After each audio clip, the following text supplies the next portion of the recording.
Bonjour à tous, nouvelle vidéo aujourd'hui. Alors je vous cache pas que j'avais pas spécialement envie de tourner ces derniers jours, pour deux raisons voilà, qui m'appartiennent. Mais là, je suis tombé sur une affaire, vous en avez sans doute entendu parler, hein, c'est tombé ces derniers jours, une affaire de Paris qui touche un certain nombre de joueurs italiens, enfin au moins trois, Nicolo Fagioli, Sandro Tonali et Nicolo Zaniolo.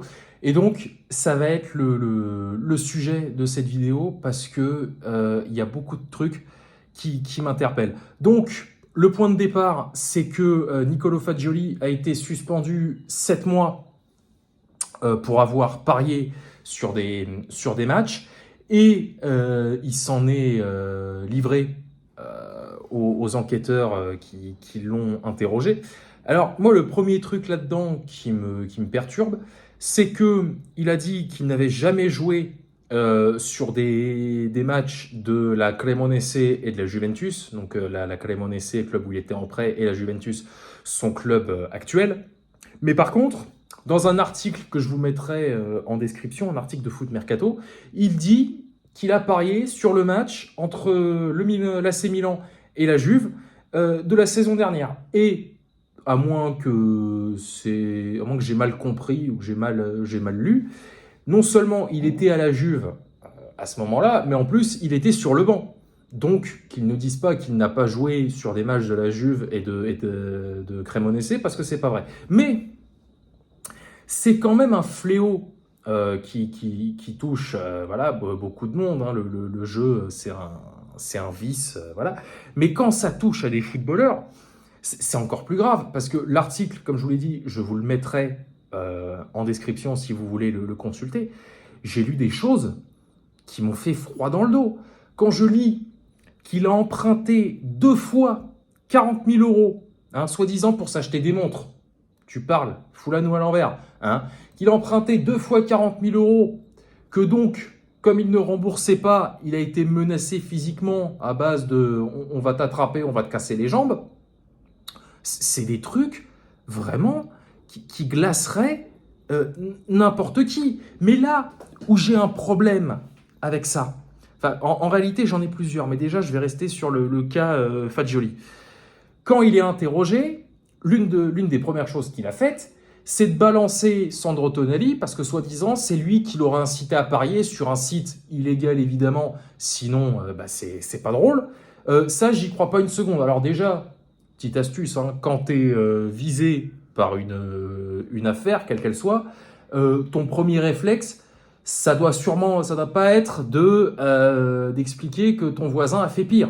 Voilà, tu es impliqué, tu te défends, mais tu te défausses pas immédiatement sur les autres. Et quand bien même c'est vrai, ça tu le gardes pour toi au fil des interrogatoires, des trucs, parce que ça fait ah bah non, je suis pas responsable, on m'a incité, et puis ça j'y crois pas une seconde, hein. Ça c'est de la connerie. À mon avis, après c'est une théorie, vous en faites ce que vous voulez, je pense qu'il y a un passif dans son entourage, hein, que ça devait déjà pas mal jouer. Alors après, à quoi, j'en sais rien. S'il y a des grattages, des paris sportifs, des courses de chevaux. Bon, il devait déjà y avoir un passif dans son entourage. Et lui, il a simplement attendu l'occasion propice, à savoir sa majorité, hein, parce qu'il est pas très vieux, Sandro Tonali. Donc non seulement sa majorité, mais une occasion, comme là apparemment ce serait un rassemblement avec les U21 italiens, pour passer à l'acte. Donc voilà, mais on touche là quand même à quelque chose de grave, parce qu'il y a joué et joué. Si on est en capacité de jouer avec son argent, et donc de l'argent qu'on peut se permettre, entre guillemets, de perdre, pourquoi pas? Mais là, on atteint quand même un palier supplémentaire, parce que comme je l'ai dit, il a emprunté de l'argent, donc il s'est endetté pour jouer. Là, on est quand même à un point où ça devient grave. Donc, il a pris, comme je l'ai dit, 7 mois de suspension.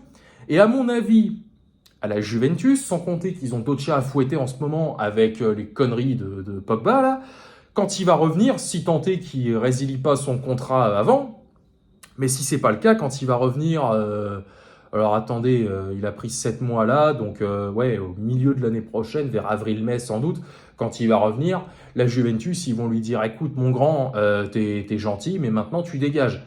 Donc voilà, et puis alors là, la carrière, j'ose même pas imaginer. Vous vous rendez compte, Fagioli, il doit avoir à peine 25 ans, je sais pas quel âge il a exactement, mais voilà, s'il a 25 ans grand maximum, c'est très bien. À 25 ans, il a déjà foutu sa carrière en l'air.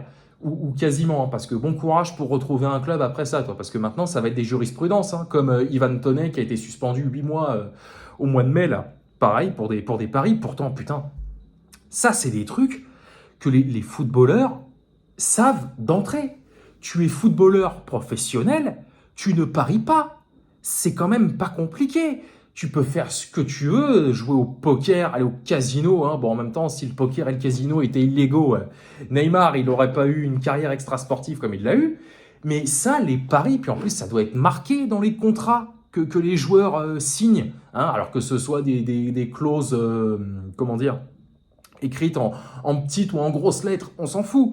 Mais ça, c'est comme dans les écoles de foot, de basket, on t'apprend à ne jamais relancer dans l'axe. Tu comprends? C'est une règle élémentaire. Donc, alors là, putain, alors non seulement lui, je le plains, hein, parce que là, les 40 000 euros dont j'ai parlé, il a lui-même dit qu'il était endetté à hauteur de 3 millions d'euros. Bon courage, mon pote. Bon courage. T'es pas sorti de la merde, je te le dis. Donc, enfin, voilà, c'est quand même Enfin, c'est gravissime, quoi. Mais ça, ce n'est, à mon avis, que la partie visible de l'iceberg. Parce que sur les sites légaux, je prends l'exemple de la France, hein, les sites genre BetClick, Winamax, Unibet, etc. Tu peux parier sur un résultat, évidemment, sur un buteur, sur un score à la mi-temps, etc. Voilà. Mais quand ça touche à des sites illégaux, alors je ne suis pas spécialiste et je ne traîne pas là-dedans, mais c'est des sites où tu peux parier sur, je donne des exemples comme ça à brûle pour point, là.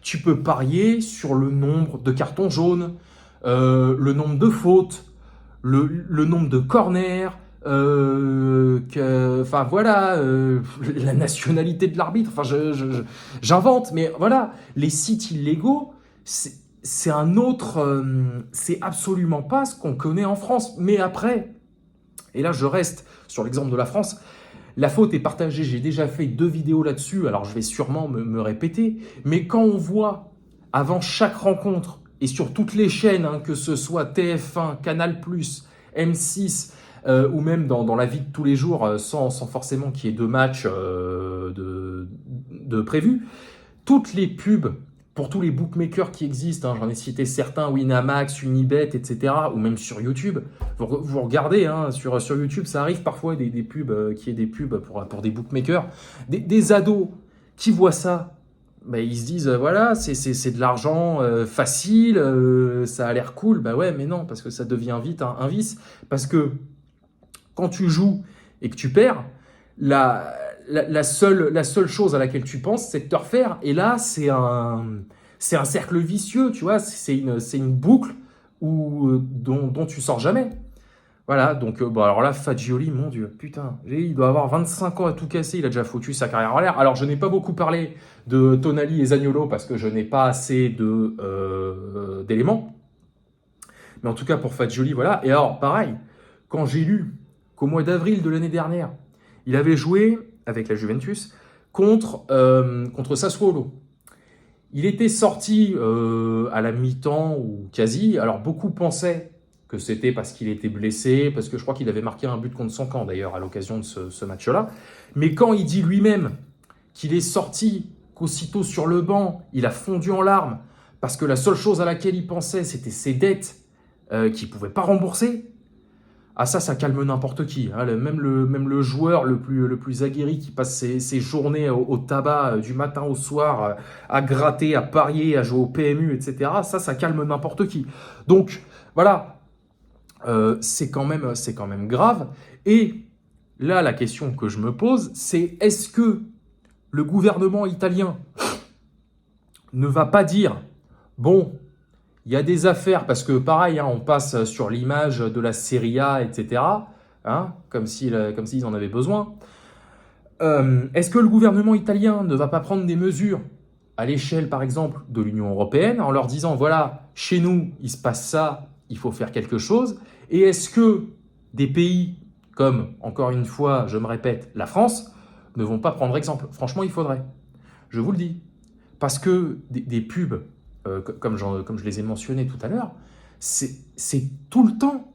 Alors, d'accord, c'est l'État qui l'a voulu, hein, la fameuse loi, je vous en ai déjà parlé, la fameuse loi du 12 mai 2010 qui ouvrait la concurrence pour les jeux d'argent, parce qu'avant, c'était la Française des Jeux, donc l'État qui avait le monopole. Il y a eu cette loi qui a vu le jour, et donc les bookmakers, les uns après les autres, se sont créés.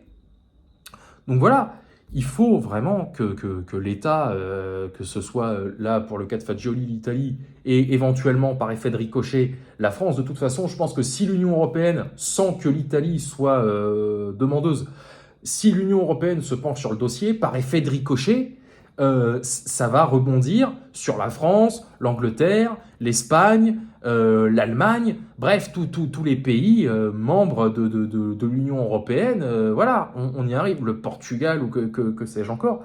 Et ça, ce n'est qu'en Europe. Et déjà, vous avez vu où on en est.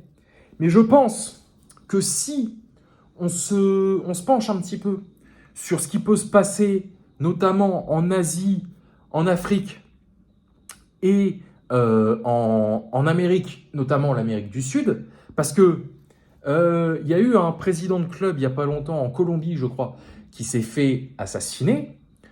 Ça m'étonnerait beaucoup que la raison ne soit pas des paris légaux ou non, enfin plutôt plus illégaux qu'autre chose. Voilà. Hein, en 94, alors je me rappelle jamais de son nom à ce joueur-là, mais un joueur colombien qui s'est fait assassiner juste après un match de la Colombie, c'était face aux États-Unis, je crois d'ailleurs, parce qu'il avait marqué contre son camp et que les Colombiens avaient été éliminés. C'est parce qu'à mon avis, les mecs qui l'ont nettoyé, ils avaient misé des grosses sommes d'argent, il les a fait perdre. Et voilà, putain, je me rappelle jamais de son nom à ce joueur-là. Bon, ça va me revenir. Je vous mettrai peut-être un lien aussi, comme ça me permettra de m'en rappeler. Donc voilà, il se passe ça en Europe, mais si on se penche sur tout ce qui se passe dans les autres pays, les autres continents, à mon avis, on n'est pas au bout de nos surprises. Donc vraiment, je le répète, faites attention à vous.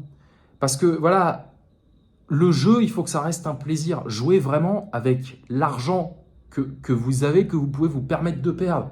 Mais ne commencez pas à faire les cons, à emprunter, à faire ci, à faire là. Non. Soit vous pouvez jouer avec vos moyens en étant raisonnable, soit vous ne jouez pas. Et bien évidemment, avant 18 ans, c'est hors de question. Hein, voilà, moi, je l'ai déjà dit. Hein. Un jour, on m'a interpellé, est-ce que tu aurais des conseils, etc. Et le mec qui m'a demandé ça, il avait 16 ou 17 ans. Donc voilà, je sais que beaucoup sont influençables, hein, et on sait pourquoi. Je ne vais pas répéter la cause de la maladie. Mais voilà, faites attention, surveillez-vous, surveillez vos proches. Et voilà, parce que franchement, lire ça, l'article, encore une fois, que je vais vous mettre en description, ça fait froid dans le dos. Vraiment, ça fait froid dans le dos et surtout, ça fait réfléchir. Voilà, allez, salut à tous, sortez couverts, faites vraiment attention à vous avec ça, je le répète, hein, soyez vigilants. Et voilà, allez, banzai.